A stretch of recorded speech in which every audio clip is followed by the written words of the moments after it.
What's up, people? In this video, we're going to ask the question, how anabolic is your window? Snake diet revisited. So here is the premise, right? Somebody asked me in a comment, this guy, Nouting, I was wondering if you could do a video on the truth about weight loss. Snake diet, he promotes eating a ton and burning it all off, but how can you build muscle like this? Great question, Mr. Nouting. So those of you, who've been following me for a while, you know that I kind of made my resurgence, my super noticeable resurgence back in 2018 doing videos of me doing the snake diet, right? It was the peak of Mr. Snake Diet of his popularity, or right when he was kind of breaking out. And I was like, I had just found him a few months before, and I was like, wow, this guy's fucking on point about everything. He was one of the first YouTubers, fitness YouTubers who I watched, who I was like, wow, I actually pretty much agree with everything this guy says. And before, the fitness YouTubers that I was used to is like the super cringe, like softcore porn, here's me like all oiled up doing bicep curls.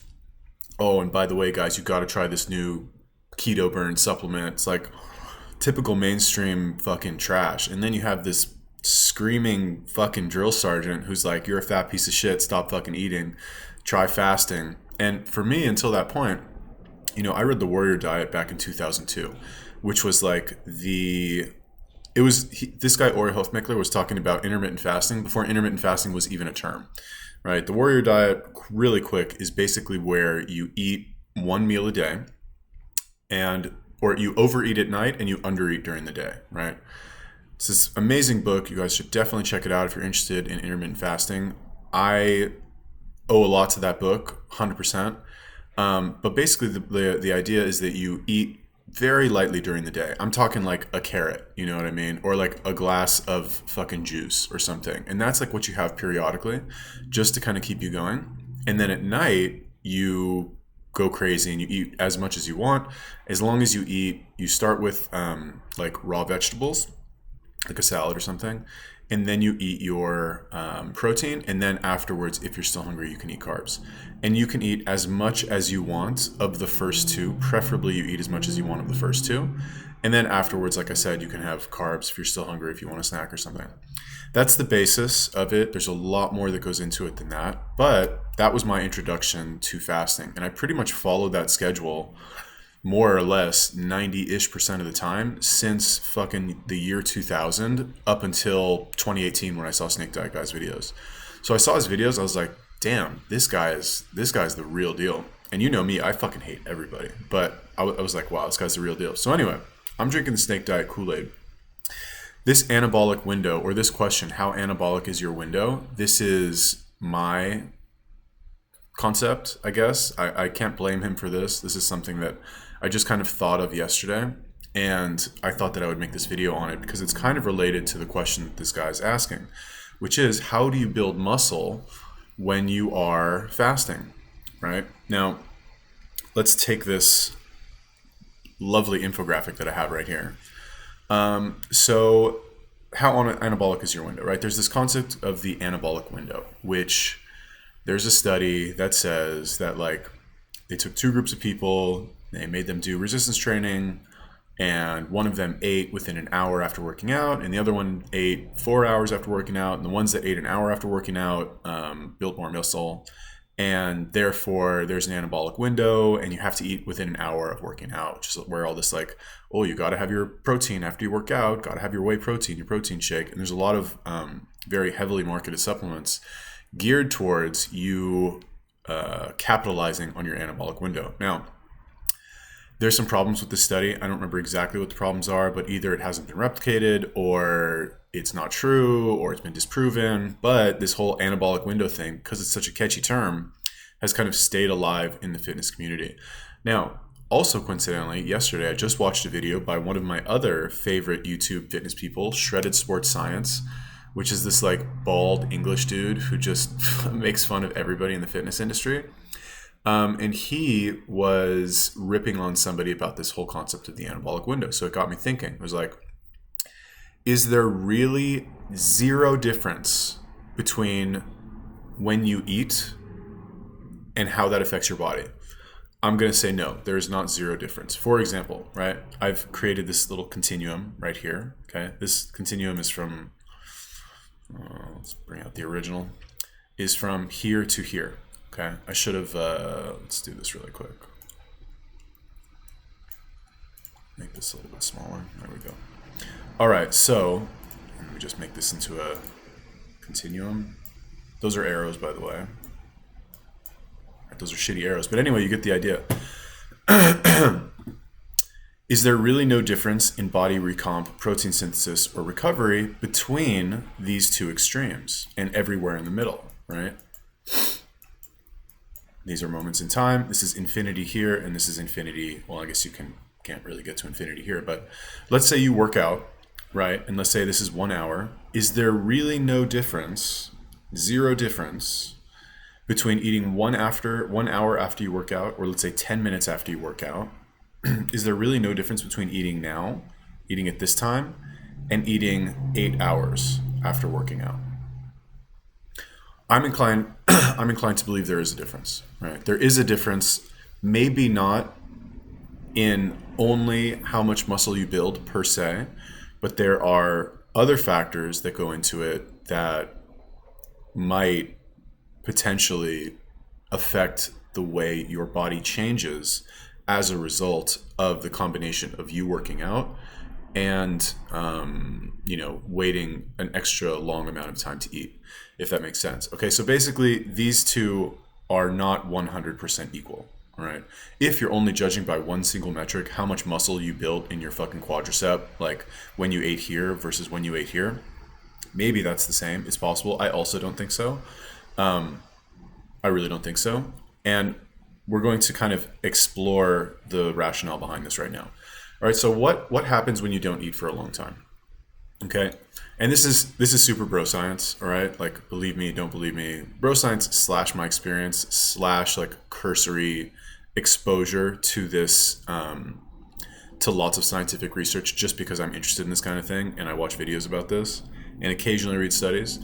What happens when you don't eat for a long time? Okay, your body burns through all its glycogen, right? So basically the idea is that your body has two fuel sources, prioritizes glycogen or sugar, which is stored in your muscles. And when that runs out, then you go into ketosis and it starts burning fat.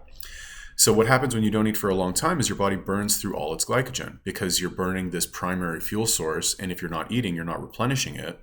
And maybe there's some way for your body to create more glycogen from fat or from something, but I doubt it. It's possible. I don't know if there's some mechanism like that where you can create more glycogen on an empty stomach. Please let me know. Never heard of it. Okay, once it burns through the glycogen, it starts burning the fat. Then the body thinks to itself, I'm anthropomorphizing the body a little bit, aka turning the body into a human-like entity, where it thinks to itself, what are we doing right now, and how should we prioritize our activity when we eat again, right? So here's basically what's happening. Let's say you worked out, or let's say you didn't work out, whatever. Well, let's take the example of you working out. You work out, and then you don't eat, let's say for 24 hours, right? Let's say you crushed your workout. During this time, your body's going to think to itself, okay, well, we just did this massive workout. We just put a lot of stress on our body, and we just pushed it very hard. And we don't have any food right now. So like scrambling to burn all the glycogen, maybe you go into ketosis and you're like, burning some fat and all the other stuff that's happening to your body. Your body's thinking to itself, okay, well, we just had this like massive stimulus placed on us and we don't have any fuel or we don't have any energy, we don't have any food to do any recomp or recovery or build more muscle.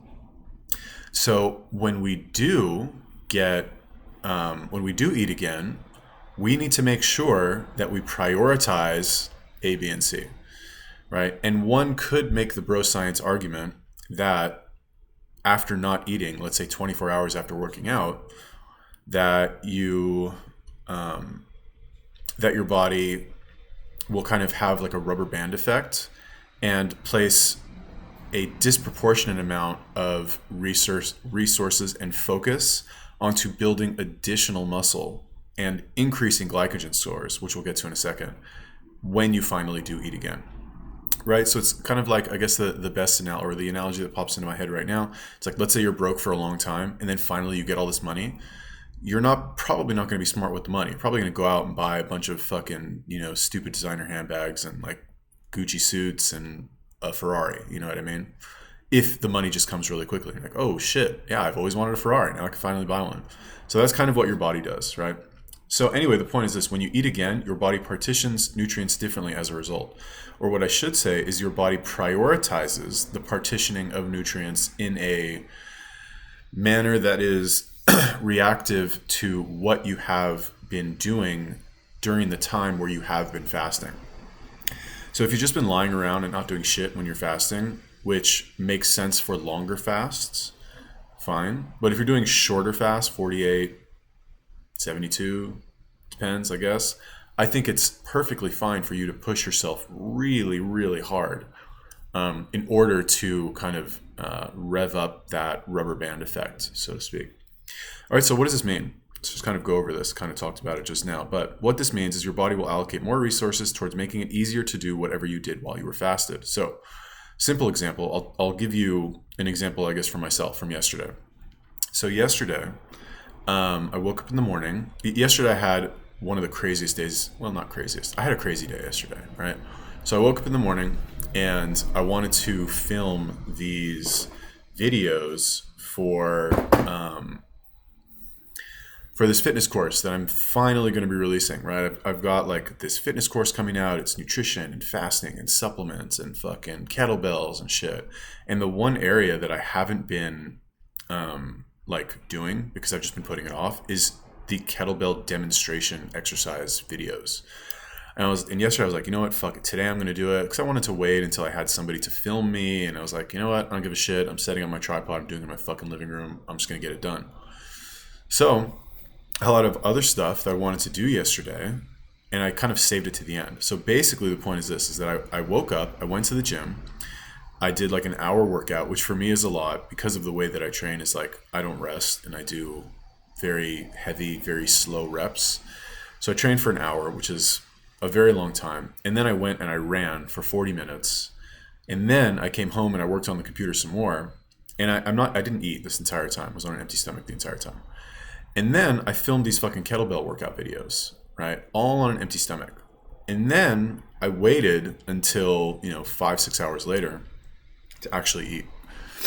So the point is that this entire time while I was pushing my body in this close to starved state, it was kind of getting really stressed out, you could say. And again, this is bro science, anthropomorphizing, fine, whatever you want to say. Is there a study that backs this up? Am I a fucking clinician? No. If you need that, it's not the video for you. But while I was doing this, my body was like, "Oh my god! Like, why are we working so hard? This is bad. We're not prepared for this. The next time we get some food, we need to make some serious changes so that we're extra prepared for this next time it happens." Right? So what are those actual things that happen? Increased glycogen stores. So the premise is that like your body can only store so much glycogen, but in the warrior diet, this guy also hypothesized that glycogen stores can be increased, which in my experience, I've found to be true. So a lot of the reason why people, when they start fasting or they start doing OMAD, if they get headaches or they don't feel good, I would argue is because they have their glycogen stores are so minimal, because they're eating so frequently and they're eating so many high sugar foods that their body has not adapted to increase glycogen stores. So they don't need to have a lot of glycogen stored in their body, because their body knows that they eat fucking every hour, every 2 hours, because they're fat basically, right? And what happens is when they run out of glycogen, their body starts to switch into ketosis, which gives them a mild version of the beginnings of keto flu, which makes them feel like shit. So the point is that the more your body gets used to OMAD or gets used to longer fasts, it will, as an adaptation, it will increase its glycogen stores. So, and again, this is something I found to be true in my experience with doing OMAD, is that if I have a few month period, let's say, where I'm not doing OMAD, I'm eating every single day, and then I transition back into it, I make the transition very quickly, personally, because my body has a lot of references, experiences, and it remembers like, oh yeah, that's right. We used to only eat one meal a day most of the time for the past fucking 20 years. But for other people, they might not have that, and the body needs to kind of grease the groove, needs to like lay the groundwork, I guess, for I guess being used to doing that, if that makes sense. And increasing lean tissue. All right. So basically, and as lean as possible. So again, complete bro science, right? But if one could make the argument, right? Let's say you're training really hard and you're fasting and you are waiting on purpose to miss the like official scientific anabolic window, but you are by extension revving up the intensity of the second anabolic window, if that makes any sense. You're revving up, I guess, the rubber band effect, we could call it. You're stretching that rubber band by waiting, so that when you finally do eat, your body's like, oh my God, let me gobble this food right now and like put it here, here, and here because we haven't had it for so long. It's possible that your body will increase the amount of lean tissue that you have and will prioritize, well, I guess that would only make sense to if you trained a certain way. So maybe it wouldn't put on as lean a tissue as possible, because I guess it does depend on how you're training. But one thing that it might do is it might increase the neural adaptations to increase strength disproportionately to the amount of muscle that you have, right? Because what might be happening, sorry, let me just close these, it's bothering me. What might be happening is your body's like, okay, we just fasted for a really long time after working out super hard. We don't want to put on too much muscle because, it's going to weigh us. It's going to weigh us down, and we're not eating a lot, or it seems like we're not eating a lot. So we might have to just make this person's body stronger by improving its connection to its control over its nerves. I'm not sure if the body's actually capable of quite that level of sophistication in terms of recomp, let's call it, but it is possible. I don't know. Anyway, let's move on. Number 3, increased fat stores are not prioritized, also meaning it's harder to burn stubborn fat because of increased glycogen stores. So basically, when you finally do eat, a lot of times, what people used to say back when I started doing the warrior diet, and you hear this a lot sometimes now too with people who are just, who get their fucking diet information from Dr. Oz. They're like, oh my God, you only eat one meal a day? You're going to ruin your metabolism. And it's like, no, it doesn't work like that. If anything, you're improving your metabolism because of that rubber band effect that I mentioned earlier, where you're not eating for such a long time. When you finally do consume food, number one, chances are it's going to be much healthier, because if you eat unhealthy food on a very empty stomach, you're going to feel like shit for the next 24 hours. That's number one. Number two, you got the engine revving so fast that you finally eat that food, it's going to get digested really quick. It's going to get metabolized really quick. And there's not going to be a lot of waste because you've built up the demand so high for all of these nutrients that your body has somewhere to use them all as quickly as possible. So the flip side to that coin is that because your body has prioritized the increasing of glycogen stores, it's going to be you're less likely to store the food that you eat as fat, because your body's like, well, we don't need this fat, we just need more glycogen.